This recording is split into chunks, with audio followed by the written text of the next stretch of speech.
Headlines आप जान चुके हैं और यहाँ आपको बड़ी खबर के हवाले से अपडेट करें कि इलेक्शन कमीशन ने कौमी असम्बली और सेनेट के ऑपोजिशन लीडर्स को नाअहल करार दे दिया है।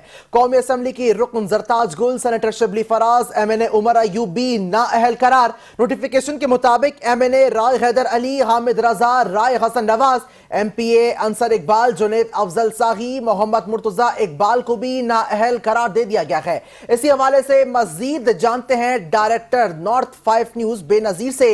जी बेनजीर, क्या सूरत हाल देख रही हैं? इस हवाले से बड़ा एक और इलेक्शन कमीशन का यह फैसला आ गया है। जी अंकल, देखिए कि जब सजाएं हुई थी तो जाहिर है ये जो फैसला था ये एक्सपेक्टेड तो था। और वैसे ही इलेक्शन कमीशन जो है वो बहुत ही ज्यादा हमने देखा है कि माजी में भी खासतौर पर पीटीआई के हवाले से बहुत उजरत में फैसले किए गए। अब तो पूरा अदालती हुक्म मौजूद था, मगर अमूमन इसमें टेक्निकली चीज देखने वाली ये होती है कि रेफरेंस जाता है, क्योंकि इसमें अरकान कौमी असम्बली हैं और सेनेटर्स भी हैं, जो है सेनेटर भी हैं।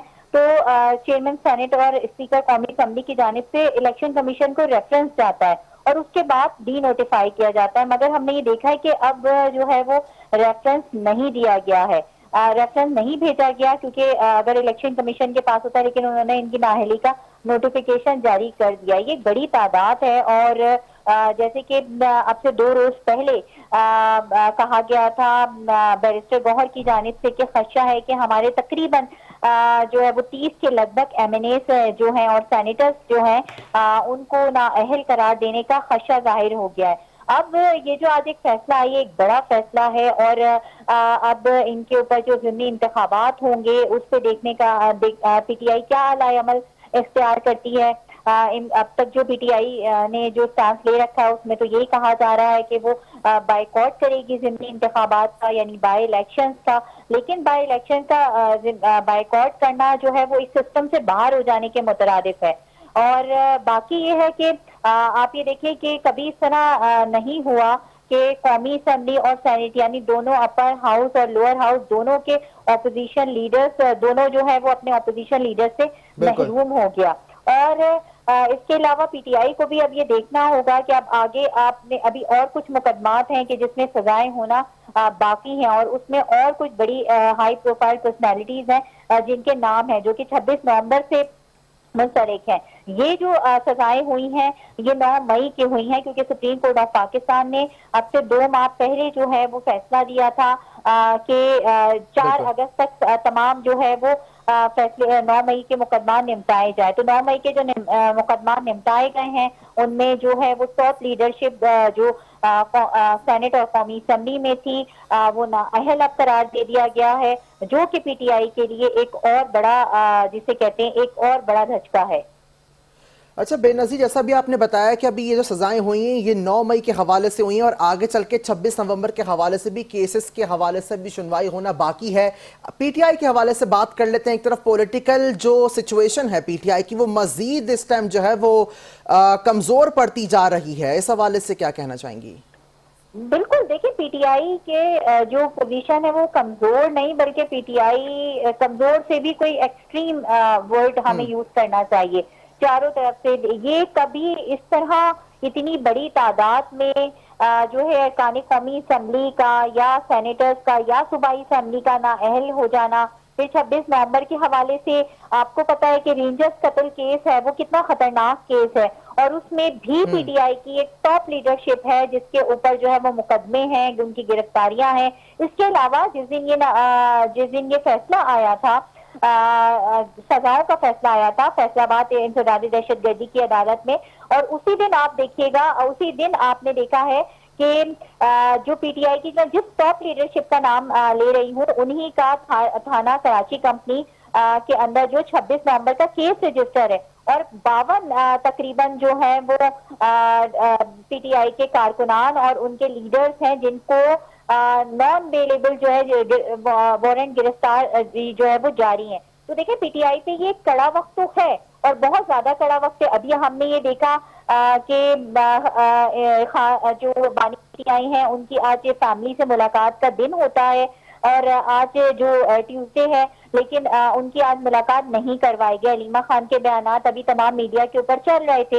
नो डाउट ये एक बहुत ज्यादा उनके ऊपर कड़ा वक्त तो है, लेकिन अब वो इस तमाम तर सिचुएशन को किस तरह हैंडल करती है। प्लस आज जो था बानी पीटीआई के मुताबिक आप देखें कि उनका जो एहतजाज था 2 साल मुकम्मल हो गए उनके जो है कैद को। अब वो नुक्ता उरूज पर होना चाहिए था, मगर एहतजाज आप पूरे मुल्क में आप देख लीजिए, कहीं पर भी सोशल मीडिया पर से ही चले आप देख लें कि कहीं पर भी पूरे मुल्क में हमें जो है वो नुक्ता उरूज तो क्या हमें नुक्ता आगाज पर भी वो नजर नहीं आ रहा है। तो ये एक बड़ा सेटबैक है पीटीआई के लिए, और पीटीआई को चाहिए कि अब इसको जो है वो ठीक तरीके से हैंडल करे। केपीके में भी मेरी बात हुई है कुछ वहां के एमपीए से, कुछ वुज़रा से, लेकिन उनका ये कहना है कि केपीके में भी कोई अभी बड़ा एहतजाज जो है वो शुरू हो नहीं पाया। हालांकि केपीके के अंदर जो है वो तो रात से स्टार्ट हो जाना चाहिए था। अगर नुक्ता उरूज पर है उनकी लीडर की हिदायत के मुताबिक, तो वो केपीके में तो उनकी गवर्नमेंट है, वहां तो कोई रोक टोक नहीं है, लेकिन वहां पर भी जो है वो स्टार्ट नहीं हुआ है। बिल्कुल, जैसा कि आपने बताया अभी, और केपीके के हवाले से अगर हम बात करें तो अभी कल की ही बात देख रहे थे जब अली अमीन गंडापुर साहब ये फरमा रहे थे कि 5 अगस्त को हम बड़ा सरप्राइज देने जा रहे हैं, और ऐसे में इलेक्शन कमीशन ऑफ पाकिस्तान की जानिब से एक बड़ा सरप्राइज दे दिया गया है, और ऐसे में कायदे हिज़्ब इख्तिलाफ उमर अयूब साहब को भी जो है वो डीनोटिफाई कर दिया गया है। इस हवाले से क्या कहेंगी? देखिए, अली अमीन गंडापुर की अगर आपने बात की तो मेरे ख्याल में वो क्या उनके लिए सरप्राइज ये होता है कि सुबह उठ के नाश्ता करना है, शाम को चाय पीनी है, दोपहर का खाना खाना है, हमने जो है वो शावर लेना है। मेरे ख्याल में उनके लिए सरप्राइज ये होता है। ऐसे तो उन्होंने 90 दिन के सरप्राइज की भी बात की थी कि 90 दिन के अंदर हमारी तहरीक शुरू होगी और पता नहीं क्या से क्या हो जाएगा। तो मेरे ख्याल में उनके लिए सरप्राइज इस चीज का नाम है। देखिए, इस मोड़ पर आकर के जब पार्टी इतना दबाव का शिकार है तो ठोक ठोक के कदम रखना चाहिए। वो एक कहावत है कि छाछ का जो दूध का जला होता है वो छाछ भी फूक फूक कर पीता है। तो पीटीआई को अब अली अमीन गंडापुर एक टॉप लीडरशिप में आते हैं, एक सीएम है उस वाहिद सूबे की जहां पे पीटीआई की हुकूमत है, वहां पे इस तरह के बयानात देना, इस तरह की बातें करना कि सरप्राइज होगा। क्या सरप्राइज होगा? अभी खुद उनको सरप्राइज मिल गया है। पहले वो इन सरप्राइज और इस चीजों से तो अपनी एक स्ट्रॉन्ग स्ट्रेटेजी बना के निमट लें।